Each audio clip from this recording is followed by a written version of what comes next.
আচ্ছা, 12ই ফেব্রুয়ারি নির্বাচনে প্রতিদ্বন্দ্বিতা রাজনৈতিক দলগুলোর মধ্যে কেমন হতে পারে বলে আপনি মনে করেন? 12ই ফেব্রুয়ারি অনুষ্ঠিতব্য বাংলাদেশের ত্রয়োদশ জাতীয় সংসদ নির্বাচন দেশের রাজনৈতিক ইতিহাসে একটি বড় মোড় হিসেবে দেখা হচ্ছে। শেখ হাসিনা সরকারের পতনের পর মোহাম্মদ ইউনূসের নেতৃত্বাধীন অন্তর্বর্তীকালীন সরকারের অধীনে এই নির্বাচন অনুষ্ঠিত হতে যাচ্ছে। এবারের নির্বাচনে প্রধান প্রতিদ্বন্দ্বী রাজনৈতিক জোট ও দলগুলোর চিত্র নিচে তুলে ধরা হলো। বিএনপি নেতৃত্বাধীন অবস্থান। বাংলাদেশ জাতীয়তাবাদী দল বিএনপি এবারের নির্বাচনে এককভাবে সবচেয়ে বড় শক্তি হিসেবে আবির্ভূত হয়েছে। তাদের দীর্ঘদিনের মিত্র জামায়াতে ইসলামীর সঙ্গে এবার আনুষ্ঠানিক জোট না থাকলেও নির্বাচনী মাঠে তারা প্রধান শক্তি। নেতৃত্ব: তারেক রহমান, লন্ডন থেকে ভার্চুয়ালি, এবং মির্জা ফখরুল ইসলাম আলমগীর। মূল লক্ষ্য: সংসদীয় গণতন্ত্র পুনরুদ্ধার এবং আইনের শাসন প্রতিষ্ঠা।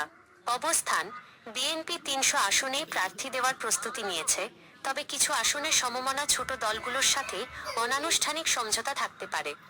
2. 11 দলীয় নির্বাচনী ঐক্য, জামায়াত নেতৃত্বাধীন। এবারের নির্বাচনের সবচেয়ে বড় চমক হল বাংলাদেশ জামায়াতে ইসলামীর নেতৃত্বে আচ্ছা, বাংলাদেশের নির্বাচনে ভারতের হস্তক্ষেপ কেন এবং এর ব্যাখ্যাটা কি বলে আপনি কিছু বলতে পারবেন বিষয়ে? বাংলাদেশে নির্বাচনের ক্ষেত্রে ভারতের ভূমিকা বা হস্তক্ষেপের বিষয়টি এ দেশের রাজনীতিতে দীর্ঘকাল ধরে একটি অত্যন্ত আলোচিত এবং স্পর্শকাতর বিষয়। রাজনৈতিক বিশ্লেষক এবং বিভিন্ন দলের পাল্টাপাল্টি বয়ান থেকে এই হস্তক্ষেপের কারণ ও ব্যাখ্যাগুলো কয়েকটি প্রধান দিক থেকে দেখা যেতে পারে। নিরাপত্তার স্বার্থ, সিকিউরিটি কনসার্নস। ভারতের উত্তর পূর্বাঞ্চলীয় রাজ্যগুলোর, যাকে সেভেন সিস্টার্স বলা হয়, নিরাপত্তা বজায় রাখতে বাংলাদেশের স্থিতিশীলতা ভারতের জন্য অত্যন্ত গুরুত্বপূর্ণ। বিচ্ছিন্নতাবাদ দমন। অতীতে উলফা এর মতো ভারতীয় বিচ্ছিন্নতাবাদী গোষ্ঠীগুলো বাংলাদেশের ভূখণ্ড ব্যবহার করত। আওয়ামী লীগ সরকারের আমলে তাদের কঠোরভাবে দমন করা হয়। ভারত মনে করে বাংলাদেশে ভারত বিরোধী বা ইসলামপন্থী কোনো দল ক্ষমতায় এলে এই নিরাপত্তা ঝুঁকি আবার তৈরি হতে পারে। 2. ভূ রাজনৈতিক প্রতিযোগিতা, জিওপলিটিক্যাল রাইভালরি। দক্ষিণ এশিয়ায় ভারতের প্রধান প্রতিদ্বন্দ্বী চীন। বাংলাদেশে চীনের ক্রমবর্ধমান বিনিয়োগ এবং প্রভাব ভারতকে চিন্তিত করে। চীনের বলয়, ভারত চায় বাংলাদেশে এমন একটি সরকার থাকুক যা চীনের দিকে অতিরিক্ত ঝুঁকে পড়বে না। এ কারণে ভারত নিজের প্রভাব ধরে রাখতে বাংলাদেশের অভ্যন্তরীণ রাজনীতিতে সক্রিয় থাকার চেষ্টা করে। 3. ট্রানজিট ও অর্থনৈতিক স্বার্থ, কানেক্টিভিটি এবং ইকোনমি।